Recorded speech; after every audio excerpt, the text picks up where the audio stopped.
RLD प्रमुख जयंत चौधरी बिगाड़ेंगे सपा बसपा का समीकरण। इन 8 सीटों पर जीत हार तय करते हैं जयंत चौधरी। क्या इस बार बीजेपी को मिलेगी भारी बढ़त?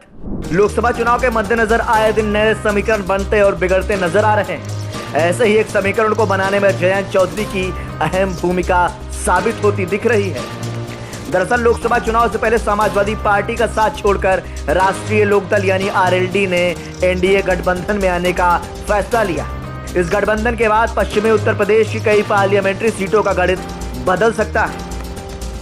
आरएलडी प्रमुख जयंत चौधरी ऐसा चेहरा है जो हिंदू और मुस्लिम दोनों समाज में स्वीकार्य हैं। ऐसे में उनका भाजपा के साथ आना समाजवादी पार्टी के लिए खतरे की घंटी माना जा रहा है। उनके आने से बसपा और सपा को साफ नुकसान होता दिख रहा है।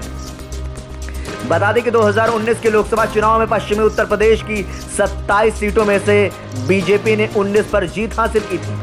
बाकी की 8 सीटों पर सपा और बसपा को जीत मिली थी। साल 2019 में सपा और बसपा ने गठबंधन में चुनाव लड़ा था, जिसका दोनों दलों को इन सीटों पर अच्छा खासा फायदा मिला और बीजेपी जीत नहीं दर्ज कर सकी। तो आइए समझते हैं कि आखिर आरएलडी और बीजेपी के साथ होने से किन सीटों का गणित बदल सकता है। नगीना लोकसभा सीट पर किसी एक पार्टी का कब्जा नहीं रहा है। यहां अब तक 3 बार चुनाव हुए हैं और तीनों बार अलग अलग पार्टी को जीत मिली है। साल 2009 में नगीना लोकसभा सीट बनी और पहली बार चुनाव हुआ। इसमें सपा के यशवीर सिंह जीते। फिर 2014 के चुनाव में बीजेपी के यशवंत सिंह को जीत मिली। वहीं 2019 के चुनाव में बसपा के गिरीश चंद्रा ने जीत दर्ज की। यहाँ सबसे ज्यादा आबादी मुसलमानों की है, लेकिन तीनों चुनावों के नतीजे देखें तो तीनों बार हिंदू कैंडिडेट को ही जीत मिली है। अमरोहा लोकसभा। वेस्टर्न यूपी की अमरोहा सीट पर जाट, दलित और सैनी वोटरों की संख्या ज्यादा है और मुस्लिमों की 20% आबादी है। ऐसे में जयंत चौधरी यहां बीजेपी के लिए जाट और मुस्लिम वोटरों को साधने का काम कर सकते हैं। साल 2014 में यह सीट बीजेपी के पास ही थी, लेकिन साल 2019 के चुनाव में बसपा के कुंवर दानिश अली जीत गए। हालांकि उन्हें पार्टी से निकाल दिया गया है और बसपा ने डॉक्टर मुजाहिद हुसैन को अमरोहा से अपना प्रत्याशी बनाया है। सहारनपुर लोकसभा सीट। सहारनपुर पश्चिमी उत्तर प्रदेश की मुस्लिम बाहुल्य सीट है। यहाँ करीब 6 लाख मुस्लिम आबादी रहती है और 3 लाख अनुसूचित जाति, जबकि 3.5 लाख सवर्ण और 1.5 लाख गुर्जर वोट हैं। साल 2019 में बहुजन समाज पार्टी के हाजी फजलुर रहमान जीते थे, लेकिन इस बार सपा बसपा का गठबंधन नहीं है। ऐसे में जयंत चौधरी बीजेपी के गठबंधन से यहाँ समीकरण बदल सकते हैं। बिजनौर लोकसभा सीट। पश्चिमी यूपी की एक और मुस्लिम बहुल लोकसभा सीट है बिजनौर।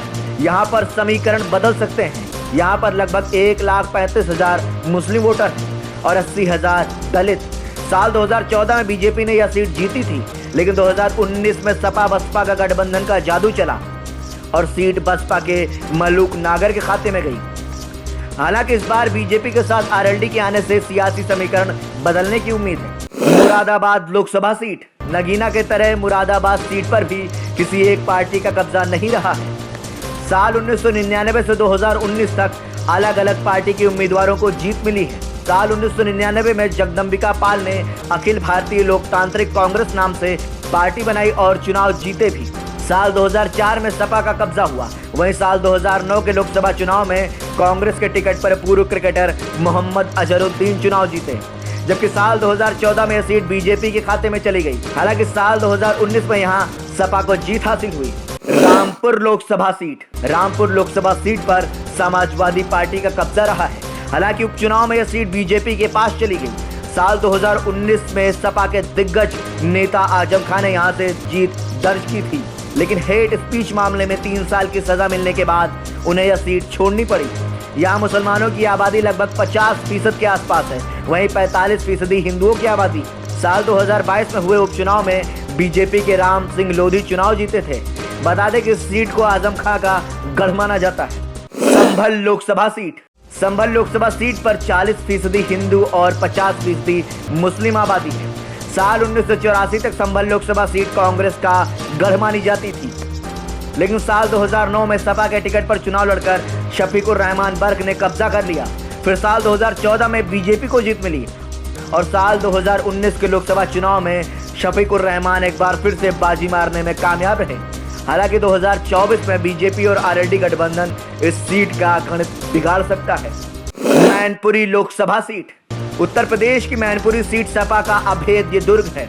मुलायम सिंह यादव यहां से चुनाव जीतते रहे हैं, लेकिन उनके निधन के बाद यह सीट खाली हो गई। इसके बाद उपचुनाव हुआ। उपचुनाव में अखिलेश यादव ने अपनी पत्नी डिंपल यादव को चुनाव लड़ाया और वो चुनाव में जीत दर्ज करने में कामयाब भी रही। बता दें कि यहाँ कुल 3.5 लाख आबादी में से 1.5 लाख ठाकुर वोटर है, जबकि 1,20,000 ब्राह्मण और 1 लाख आबादी मुस्लिम और वैश्यों की है। सपा ने इस बार भी डिंपल यादव को यहाँ से चुनावी मैदान में उतारा है। राजनीतिक पंडितों की माने तो आरएलडी और बीजेपी गठबंधन यहाँ भी असर डाल सकता है। अब देखना दिलचस्प होगा कि आखिर आगामी लोकसभा चुनाव में बीजेपी और आरएलडी का गठबंधन क्या कमाल कर पाता है। ब्यूरो रिपोर्ट, संदेश वाहक।